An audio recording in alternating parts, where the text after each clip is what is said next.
আজকে 2024 সালে 5ই আগস্টের মহাবিপ্লবের পরে নতুন স্বাধীনতার পরে ইসলামী ব্যাংক আবার মাথা উঁচু করে দাঁড়িয়েছে। সুতরাং এই ব্যাংক আমাদের ব্যাংক, আমাদের স্বপ্নের ব্যাংক, আমাদের স্বপ্নে লালিত ব্যাংক। ইমামের জমানো সামান্য বালিশের নিচের টাকা দিয়ে পুঁজি করে এই ব্যাংকের ভিত্তিপ্রস্তর স্থাপন করা হয়েছে। সুতরাং আজকে ইমামদেরকে ডেকে এনে আজকে এই ইসলামী ব্যাংকের নতুন সূচনার দিনে আবার তাদেরকে মর্যাদা আসীন করেছে।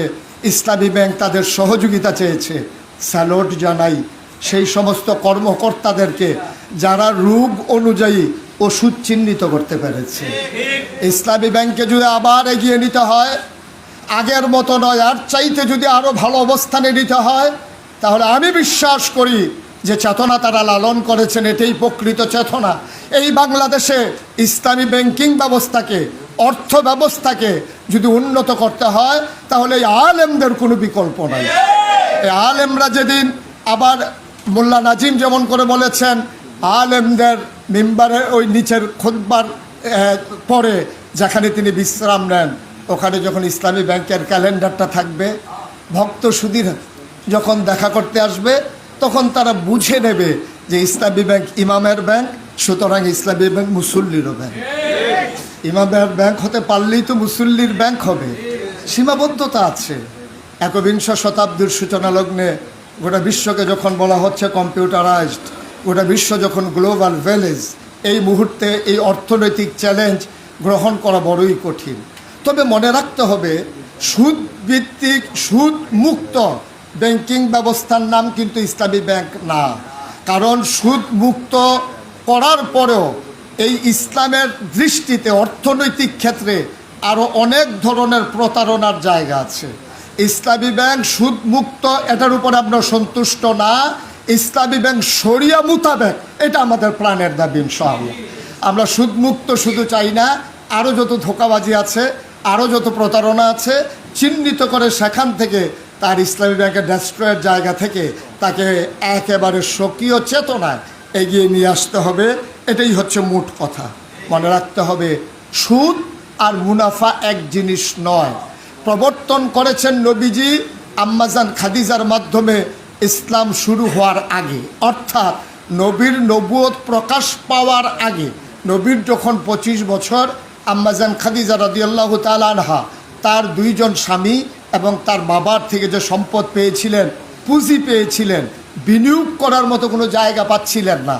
তখন তৎকালীন জামানার আল আমিন, যিনি বিশ্বস্ততার যিনি প্রতীক, তাকে বেছে নিলেন ওনার পার্টনার হিসাবে। উনি দেবেন শ্রম আর আম্মাজান খাদিজার পুঁজি। আজকে এই আপামর জনতার পুঁজি আর ইসলামী ব্যাংকের কর্মকর্তাদের শ্রম ওই সেই নবীর আর খাদিজার জন্য পার্টনারশিপ। সুতরাং আমরা বিশ্বাস করি যে ইসলামী ব্যাংক তাদের শ্রম দিতে কার্পণ্য করবে না। আর আমরা আমাদের জমানো টাকাগুলো বালিশের নিচে নয়, আমরা নিরাপত্তা বোধ করি ইসলামী ব্যাংকের কাছে রেখে আমরা সেখানেই ইনশাআল্লাহ আমরা প্রাউড ফিল করি, আমরা গর্ববোধ করি। শেষের দিকে এভাবে যদি বলি, বাংলাদেশে মানুষগুলো সবচেয়ে বেশি সমস্যা করেছে সে জায়গায় ইসলামকে ছেড়ে দেওয়ার কারণে। ইসলাম ছেড়ে দিয়ে সমস্যাটা হয়েছে ওই জায়গায় যে ইসলাম ওই যেখানে সুদকে আপনার অনুৎসাহিত করেছে এবং হারাম করেছে, এর পাশাপাশি জাকাতের বিধান চালু করে দিয়েছে।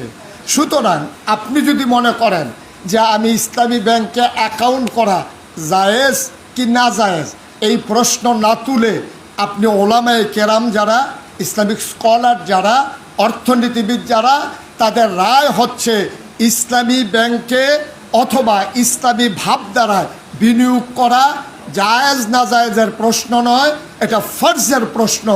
এটা হচ্ছে যদি আপনি অ্যাকাউন্ট খুলতেই হয় মুসলমান হিসেবে, ইসলামী ব্যাংকে খোলা নামাজ যেমন ফরজ, হজ যেমন ফরজ, জাকাত যেমন ফরজ, ইসলামী অর্থ ব্যবস্থা নিজের জীবনে নিয়ে আসা ঠিক তেমন ফরজ। সুতরাং এই ফরজ থেকে অস্বীকার করার কোনো সুযোগ নাই। আসুন সবাই মিলে নিজেদের জীবন যেমন রাঙানোর জন্য নতুন স্বপ্ন দেখছি, আমরা যেমন সকালের অপেক্ষায় থাকি নতুন একটি সূর্য উঠবে, আর সেই কালিমা লিপ্ত দিনগুলো থেকে কেমন করে রৌদ্রোজ্জ্বল একটা দিন আমরা পাবো এ অপেক্ষায় যেমন থাকি। বাংলাদেশের প্রতিটি সেক্টর, প্রতিটি ক্ষেত্র এমন করে জেগে উঠুক, এমন করে গর্জে উঠুক, এমন করে সবাই মিলে রাজপথে মুক্ত বাতাসে যেন আনন্দের হিল্লুলে মানুষের জীবনগুলো কাটিয়ে দিতে পারে। ব্যক্তি, পরিবার, সমাজ, রাষ্ট্র সকল ক্ষেত্রে আমরা যেন দিনকে হৃদয়ের মর্মমূলে একেবারে ধারণ করে আমাদের গোটা জিন্দেগিকে সাজাতে পারি। এই হোক আজকের দিনের শপথ। সবাই মিলে এগিয়ে যাই, সবাই মিলে হেসে উঠি, সবাই মিলে জানিয়ে দেই আমরা ছিলাম, আমরা আছি, আমরাই থাকবো ইনশাআল্লাহ।